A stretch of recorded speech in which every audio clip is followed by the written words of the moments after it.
Magandang hapon! Kumusta po? Narito po ulit ang update natin para sa lagay ng ating panahon.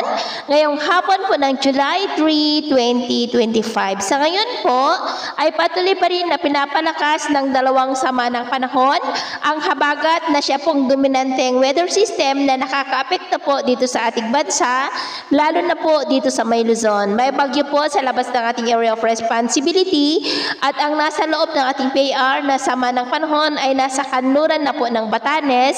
Malayo na po sa mainland ng ating bansa pero posibleng bukas po ay posible muling lalakas ang sama ng panahon nito at kikilos pabalik pa northeastward habang unti-unti muli na lumalakas at kasabay ng paglakas nito ay ang paglakas rin ng hatak niya ng habagat na patuloy na magpapaulan dito po sa ating bansa.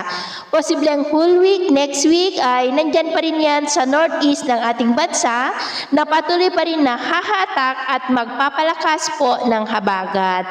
At sa lagay ng ating panahon, ngayong hapon ay muulap ang kalangitan with isolated rains sa malaking bahagi ng Northern Luzon at may banta ng malalakas na ulan dyan po sa may La Union at Benguet maging sa may Pangasinan. Cloudy skies with isolated rains pa sa nalalabing bahagi ng Central Luzon, Metro Manila, Calabarzon, Bicol, ilang bahagi ng Mimaropa, Panay Island, Bacolod, Giwan, Basilan, Zamboanga Peninsula, Northern Mindanao, Caraga, Davao Region at Sorsogon. At mamayang gabi po, may mga isolated light to heavy rains pa rin sa malaking bahagi ng ating bansa at posible pa rin ang may kalakasan ng mga pag-uulan sa ilang bahagi ng Ilocos Region, Cordillera, ilang bahagi ng Central Luzon, lalo na po sa may western part, ilang bahagi ng Metro Manila, Northern Mindanao, Caraga at Davao Region. Kaya mag-ingat po tayo dahil posible pa rin ang mga banta po ng mga pagbaha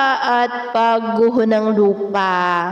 At sa atin naman po mga baybayin, wala naman na po tayong nakataas na namang gale warning signals, pero iba yung pag-iingat lamang po kung papalaot tayo para po mas makaiwas sa mga sakunang pangkaragatan.